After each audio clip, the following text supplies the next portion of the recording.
welcome to another episode of Robbinsdale Revisited. Today we're talking about the 1970s with Pete Ritchie, the president of the Robbinsdale Historical Society. The 1970s brought both loss and progress to Robbinsdale. While the closing of the library and the junior high saddened many residents, new investments helped reaffirm the town as a good place to live, including a civic center, a senior center, 2 parks, renewed Arbor Day celebrations, free tax assistance for seniors, and the rehabilitation of Crystal Lake. The city's oldest school building, originally constructed in 1890 as the Parker School, was demolished to make way for a $3.5 million 35-classroom addition to Robbinsdale Junior High. Over the decades, the building had served as an elementary school, a junior high, and a district office. During this decade, Heidi Houck made history as one of the few girls in Robbinsdale and possibly the state to play Little League baseball. Praised by her coach as one of the team's best players, she and 14 other girls were allowed to compete after the local board acted ahead of a narrow national vote ending Little League's boys-only policy. Promiscuous Robbinsdale cats and dogs forced city officials into a no-nonsense stand on the animals' sexual activities. On September 25th, the Robbinsdale City Council gave preliminary approval to an amendment to the leashing ordinance, which would require female dogs and cats in heat to be confined within a building until out of heat. At the time, Robbinsdale had about 3,000 dogs and 1,500 cats. In the 1970s, the neighborhood was wide open and kids were truly free range, wandering far beyond front yards and sidewalks. Parking ramps became stages for skateboarding and improvised adventures, and when no one showed up for kick the can in the alley, places like North Memorial Hospital and Montgomery Ward offered new backdrops for exploration. Woods, parks, and even muddy swamps invited fort building and tests of courage. For the underaged and unsupervised, Robbinsdale was a playground and proving ground for daring, discovery, and mischief. In 1970, the Robbinsdale School District decides that the old Robbinsdale Junior High, where they have their district offices, the high school is moved over to Toledo Avenue. Attached to the junior high is still the Parker School that was built in 1890. They decide they're going to tear that down. You couldn't see the original building because it had been so encased with different additions over the years. They just kept adding on to the school. And so the first edition goes in 1914. There's another edition in 1920. But it was a nice-looking old brick building, and somewhere in the middle was the very old school. And people tell me about the steps were so worn. There were some stone steps just inside, and they were so worn because they'd been trampled on by kids for years and years, that there were little divots and it was sort of little indentations all over these steps. So they tear this building down and they build a great big new wing onto Robbinsdale Junior High. And the plan then is to move the district offices over to Boone and 42nd, where they eventually constructed a very strange-looking tower that now they're going to vacate. In America, buildings don't last as long as people, for instance. The new wing they built onto Robbinsdale Junior High School was great until they closed that school about 7 years later. So the wing didn't get a whole lot of use. But it was a good-looking thing. The Robbinsdale Junior High also had the swimming pool in it. The junior highs, for some reason, in the school district had the swimming pools rather than the high schools. Whenever we bring up the swimming pools in the Robbinsdale School District, there is always a group of men that come forward and say, we all had to swim naked. The guys swam naked. That's right, we swam naked. I thought it was so weird that we all swam naked. And I've heard so many different reasons why this might be. They didn't want to buy suits. They did buy suits for the girls. And of course, you had boys' gym class and girls' swim class. So what was the problem? I mean, there's no women around. Of course you guys could swim naked. I think a lot of these guys didn't like swimming naked, but they did, and they just got over it, and that was the rule, and they're still talking about it.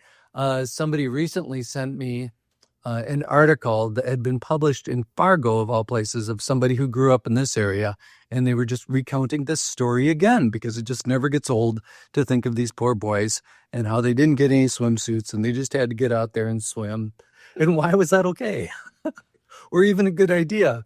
That didn't happen to me. I got into junior high in the early 80s, and by that time, they gave us swimsuits. I guess I'm not even sure you could bring your own. I think you were supposed to just wear these little black Speedos that they gave us. In the 1970s, North Memorial Hospital is just becoming a bigger and bigger interest in the city. And of course, that's one of the most important pieces of our tax base was this giant hospital that was employing so many people, and it just kept expanding. During the 60s, when they first started expanding, the mayor Sahaki at the time was a little annoyed with them because they wanted to build these giant parking ramps, and he actually stopped them from doing that for a moment. Suggested, hey, North Memorial, you own lots of land out in Maple Grove. Why don't you go expand out there?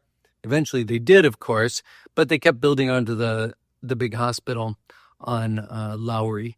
And for some reason, this hospital was such an attraction. I'm going to try and leave myself out of this, but I can't. It was just such an attraction for us neighborhood kids. What are you doing? I don't know. Let's go down to the hospital. What are we going to do at the hospital? Well, there's a tunnel. I'm like, what?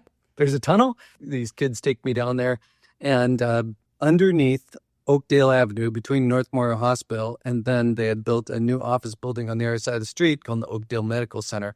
There was this tunnel. It never got old to go into the hospital, go down, take the elevator down to the ground floor, go through the tunnel, take the elevator up on the other side. And so that was the first piece of entertainment at the hospital. The other thing is when they finally built this giant parking ramp, 6 stories tall, you've got Highway 52 or Old 81 on one side and Oakdale on the other side. And you can see off into the distance, you can see downtown Minneapolis. There's, the IDS and the Poche, and it was just a great view up there. We're little squirts. We're probably 9 or 10. And what do you want to do? Let's go to the parking ramp. Okay. They had a big circular thing where you could go up the parking ramp. Maybe if you were really slick, I never got to be this cool, you could grab a skateboard and you could skate down in circles.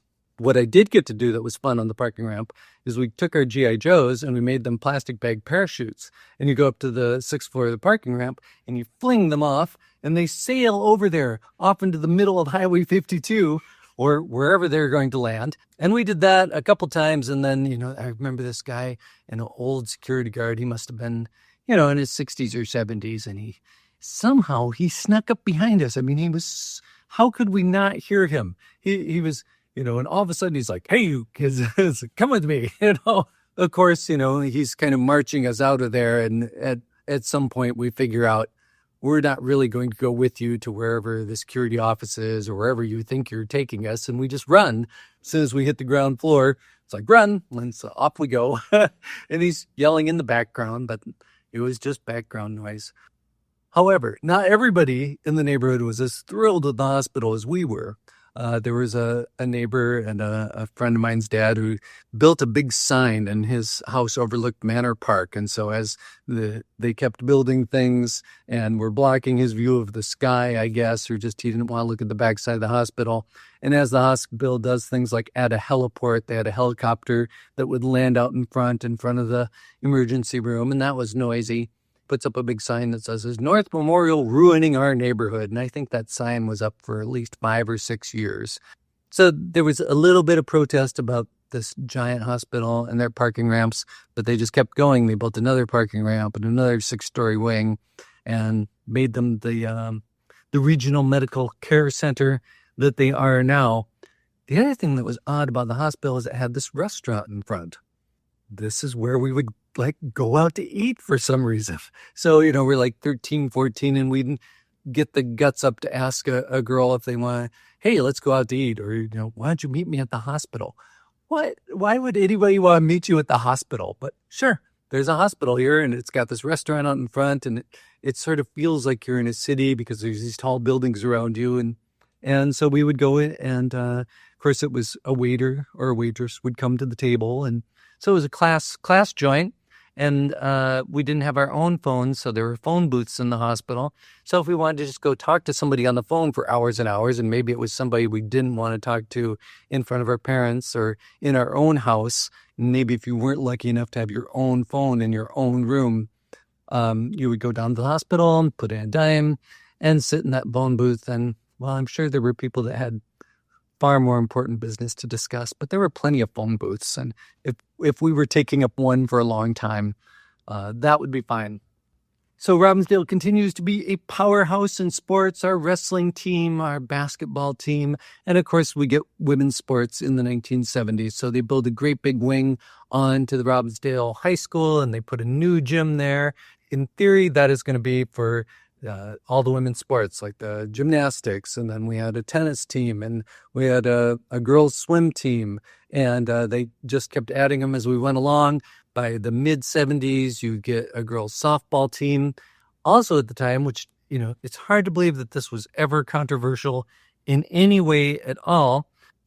We had a girl named Heidi Houck who became one of Robbinsdale's very first and very few girls that were on the Little League team.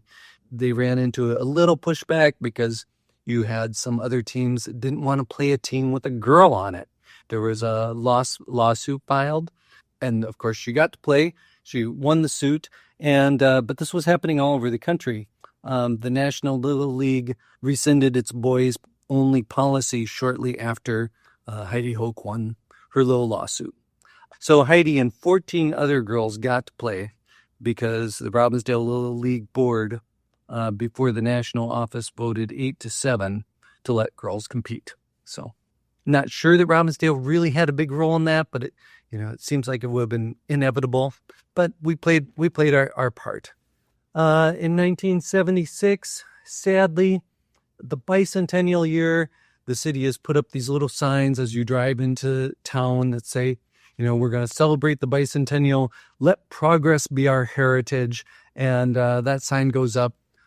It's eventually replaced at the end of the decade with these Tree City USA signs. But we put that Spirit of 76 sign up everywhere. The Robbinsdale Library is slated to close. They're building a brand new library down there on Rockford Road. My mom actually ended up working at that one and has some memory of books being transported from the Robbinsdale Library over to the Rockford Road Library. And whenever you checked out books, you would always see that the Robbinsdale stamp was on there.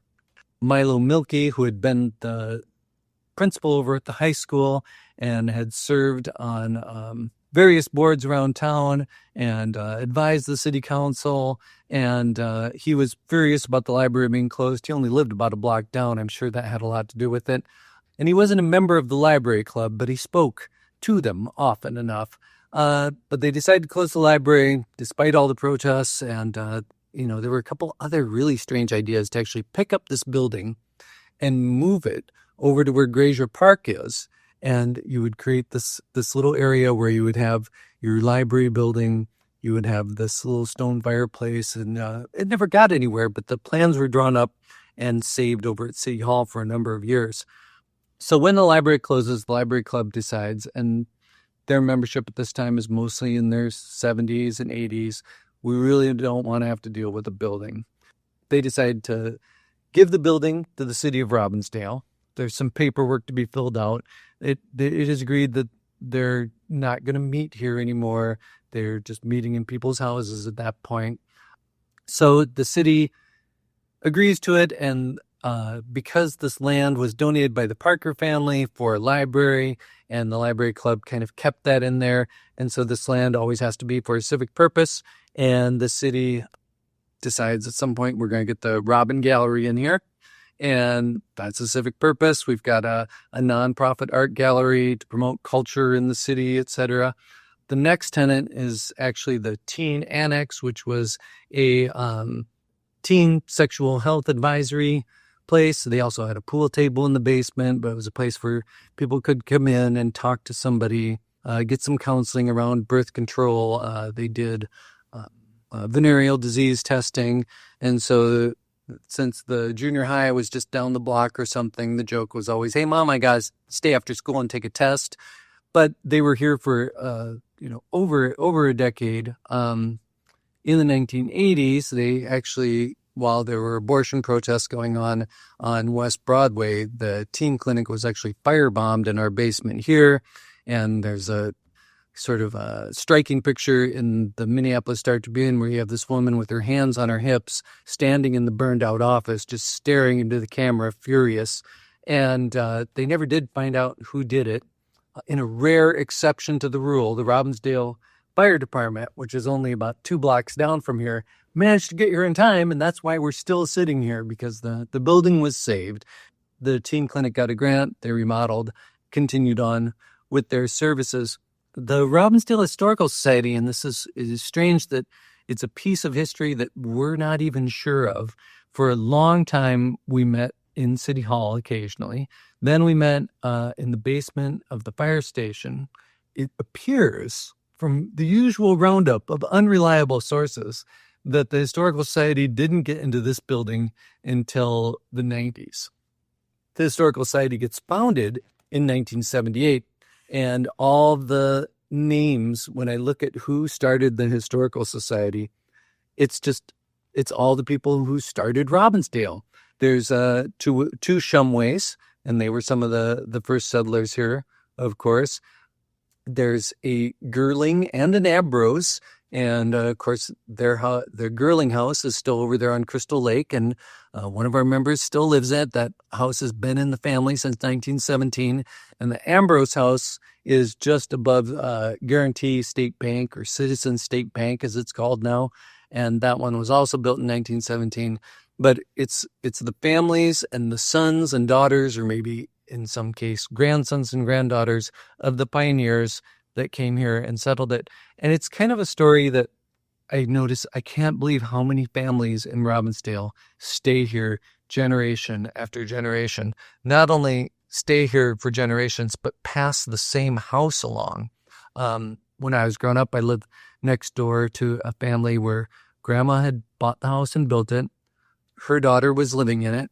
And after Grandma passed away and her daughter moved out, her daughter bought it. So it was, a house that stayed in the family for 3 generations. And it's just not that uncommon. There's people that love Robbinsdale so much. Not only will they never leave, but they insist their children and grandchildren never leave either. I mean, it's kind of a cute thing about this town. And when you start digging into the history and you see these names beginning in the 1890s and carrying on right up to the present day, when just looking at our membership list, I can see these names and know something about all these families, it's an odd thing too, because sometimes somebody will come into the Historical Society and I've read so much about their family that I just start talking to them about their family. And I'm wondering if it might be a little creepy that I know more about your grandfather than you do. And I know all the arguments he was involved in about the municipal liquor store and the letter he sent to the city council where he ranted and raved and threatened. But I guess that's just part of being a little local historian. I might know more about your family than you do. So, but I'll try and only tell you the good stuff. But we still have a great culture of schools in Robbinsdale in the 1970s. Lee School is here, and it still has one of the largest elementary school classes in it. The junior high, we have Lakeview Elementary that was built over in the 60s. We've got the high school is still a powerhouse, and the Robbinsdale School District is thriving at this point, but of course they have expanded well beyond the borders of Robbinsdale and have gone out and conquered, most of Plymouth and Crystal and New Hope, and we're all called Robbinsdale schools. But whenever it's time to close a school, and this starts happening in the 1970s, it's always going to be in Robbinsdale. So because we have the oldest schools, so we got a newer junior high school out there in Hosterman. We got another pretty new junior high school out there in Sandburg, in Golden Valley, where half of Robbinsdale ends up going. The high schools are newer. The elementary schools are newer in the western part as Robbinsdale's population starts aging. And of course, Robbinsdale's houses it's not that the houses out in Golden Valley or New Hope aren't modest homes for most part. There's some nicer neighborhoods. I don't think of them as wealthy suburbs. Not necessarily. Maybe Golden Valley, but certainly not New Hope. But Robbinsdale's housing stock is much older, and it's just starting to show its age. And as its population ages, we have declining enrollment. So it kind of makes sense that they're going to close some of these schools, but it also leads to a feeling of being picked on a little bit. When I would go out to Sandburg and then I would go visit my friends in their houses in Golden Valley, well, they were newer, mid-century modern. They were, they seemed to be packed with nicer stuff. The cars in the driveway were a little nicer. It kind of led to this feeling that, Robbinsdale's picked on because it's not quite as wealthy and it's older, and that's why you're closing the schools on this side of town, which to some extent might have been true. So I'm just thinking about restaurants and shopping and what might be different in the 1970s than you have now. Of course, Robbinsdale was not Eat Street then, but we still had a restaurant or two. Matter of fact, I went to go eat at the Thai place overlooking Crystal Lake and beautiful Highway 81 there. And I realized when I sat down in one of those booths that I hadn't been there since it was Mr. Steak. And I don't remember going to Mr. Steak all that often. And it looks like the parking lot hasn't been redone since I was a kid either. And the sign still seems to have the Mr. Steak shape, although now it's a Thai restaurant. But the booths are the same. The fake rocks up on the walls are the same. It's hard to say what changed in there exactly, maybe some colors, but it's a pretty well preserved, and it could have been built in the early 60s or in the 60s, but I remember it in the 70s. And you got this great little puppet when you went to Mr. Steak that sort of looked like a chef's hat, but also kind of looked like a cow. I was never quite sure what it was. I didn't get to go there that often because, well, I think Mr. Steak was kind of spendy. I also remember that they didn't serve beer, which annoyed my dad. What do you mean I'm going to have a steak and I'm not going to have a beer? That seems strange. But then we went down the road when we got lucky enough to get out to eat, and there was Pizza Hut. And of course, you could get, I guess it was a 3-2 pitcher of beer at Pizza Hut. At least that's the way I remember it. The Pizza Hut was there for probably opened up in the late 60s, all through the 70s and 80s, and eventually went down. Although I think there's a Papa John's in the same space now, but I can't tell you exactly when that got torn down. The other fast food novelty we had in town was this place called the Red Barn, and you might remember the old commercials where when the Hungries hit, then you go to the Red Barn, and Red Barn had a bunch of puppets that looked like Muppets, and their commercials were, I can't remember the names of these guys, but Red Barn was a huge hit. Of course, it looked like a barn. It didn't last long either, though, so it gets built in the late 60s, and they've got it torn down by the 80s. As you go over into Robbins Center, you've got Merwin Drug, and they had a little restaurant in the back of Merwin Drug where everybody liked to go, and it was a popular family eatery. But it's one of those places where you're in the back of this drugstore, and there are no windows, and it always felt so claustrophobic in there to me. But popular place to eat. Another one was Montgomery Ward's had a cafeteria. When you're a kid and there's not much to do and your mom tells you to go get out of the house, what are you going to do? I'm going to wander around the neighborhood and I'm going to go down the hill and there's Montgomery Ward's. What am I going to do in Montgomery Ward's? Well, I might have $2 on me if I'm lucky. I'm just going to wander around aimlessly through the aisles. Ward's was a full service department store at that time, so they had pets. And I remember going down there with two little friends of mine. I think we were 8 or 9. We go down to Montgomery Ward's and we buy white mice because that's what they sell back in the pet department. And we bring them home. My mom was relatively tolerant, and it was just the beginning of all sorts of little pets that we brought back from Montgomery Ward's. But the other thing they had was the Buffeteria, which we just thought was, what a great name for a restaurant and a department store. And again, it's tucked way back somewhere in the department store, back behind the shoe or sporting goods departments. The food was awful. That's the part I remember when it was open. I don't think it was open very often, but when it was, we, get into the line and get a Pronto Pup or whatever other thing they were selling. But again, Buffeteria, which, of course you say Barfeteria because what else would you call it? The other thing about being a kid in the 1970s, and I'm not sure that everybody did this, one of the points of wandering around the neighborhood and then going into one of these stores, whether it was a department store or the Snyder Drug that was in Robbins Center or Merwin Drug or any of these other stores, is at what point would they kick you out of the store for loitering, for causing a nuisance, whatever it might be, accusing you of shoplifting? We would never do that kind of behavior at the Wax Museum because we didn't ever want to get kicked out of the record store. And besides, the guys who worked there were really cool and we wouldn't want to upset them or annoy them in any way. So we were well behaved in there. But when we went into Montgomery Ward's, it was like, will we get kicked out of the department store for running through the aisles? Will we get kicked out of the department store if we sing songs? What if we sing Kiss songs? What if we go into the department store with Kiss makeup on and start singing Kiss songs and hide underneath the clothing racks? And when people come out, we jump out and sing Kiss songs. You can get kicked out of the department store for just about any of those behaviors, as it turns out, if the right person is watching. And the place was fully staffed. It wasn't like, it seems like at some point you go into department stores and you didn't see a person, so you could walk around the clothing department or the shoe department, and then you look around and try and find a place where you could pay for stuff.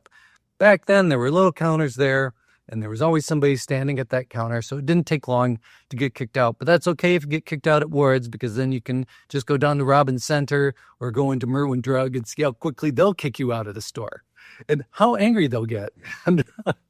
Not to say that all kids in Robbinsdale were that obnoxious, but I don't think I was the only one that ever tried that out. But the other thing that was great about Robbinsdale growing up is you had an excellent parks department, and there were always things going on at the parks. Everybody remembers box hockey was one of our favorite games, which was basically you had a wooden box and a puck and a divider in the middle of the wooden box, and you got a chance taking turns to make these shots, one to get through the middle divider and one to get past the goalie. And so you had two people playing these games, and the game always started out by whacking the stick on the box, and then whacking the stick together, and then whacking the stick on the other side of the box, and whacking the sticks together, and then you would just go at it. The park board, there always seemed to be cool teenagers that were stationed in the warming houses. Boot hockey seemed to be at least as popular as the regular hockey. There would always be a team over there practicing on the hockey rink, but there would be twice as many kids just out there on the skating rink, a lot of times in their boots, and they'd cornered off a little spot and created little snow goals. New playgrounds went up, and we had great playground equipment with great big slides.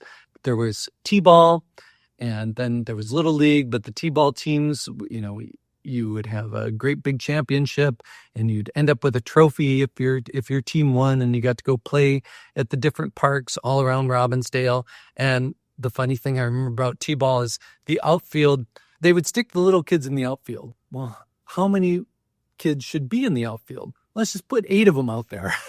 So you'd have a normal setup inside the diamond, but in the outfield, you might have 8 outfielders. And then when somebody actually did get the ball out to the outfield, chances are these kids were going to fight over that ball. And one of them would grab the ball, and the next one would push him down and take the ball away from him. And eventually the ball might make it back into the infield. But by then, whoever had managed to smack it out there was probably all the way around the bases. And then the infielders would look at the outfielders and shake their heads and yell at them and blame them. And now we're going to lose for sure. Okay, in 1977, Ms. Alma K. Howard, civic leader and president of the Howard Lumber Company, died. That was in January. She was 91 years old. So her home that was built in 1915 at 4100 Quail Avenue has many details typical of the Prairie School of Architecture. And I'm told that it was sketched by Frank Lloyd Wright. Her husband, Tom Howard, was president of the First Robbinsdale State Bank, and the home was where they started the Lions Club in Robbinsdale, which is still there. The home was later occupied by a bank president, Kenneth Sheehan of the First Bank of Robbinsdale. It's just a house that everybody knows in this town. It has that Prairie School. A lot of people call it the Frank Lloyd Wright house. I got no evidence that Frank Lloyd Wright had anything to do with this house, but somebody looked at something he did and said, I'd like to do something like that. But it's a beautiful home, and it's over there on Quail Avenue. The other end of Quail Avenue is another bank president's house, so that must have been the Avenue of Bank Presidents. In March of 1977, one of the last original houses in Robbinsdale was torn down. It had been built in 1854, it's believed, by J.S. Malborn on the south side of 40th Avenue, a third of a block west of Broadway. It was small and had an addition, and in the opinion of the Minnesota Historical Society, it wasn't worth preserving. I think anything that was built in the 1850s is worth preserving. And of course, we've got that barn out there just north of Grazier Park. That certainly seems worth preserving, and it was built in the 1850s. It's still standing. In the 1970s, it was used by the Osterhuus Printing Company as their warehouse, and it was used that way right up until just a couple of years ago when the print shop closed. They still got the bookstore there. I don't think the bookstore is using it as a warehouse, though. I think it's pretty much just sitting empty. Thanks for listening. I'm Crystal Boyd. Robbinsdale Revisited is brought to you by the Robbinsdale Historical Society. Our little history museum is located at 4915 42nd Avenue North in the heart of Robbinsdale. We're open Fridays and Saturdays from 10 to 3. You can also visit us online at robbinsdale.org. You found this episode, so you know where to find the next one. Bicycle into the city every Saturday to see our friends. In the bus back home, sitting hand in hand when the evening ends. Oh, when the evening ends. Oh, when the evening ends in Robbinsdale.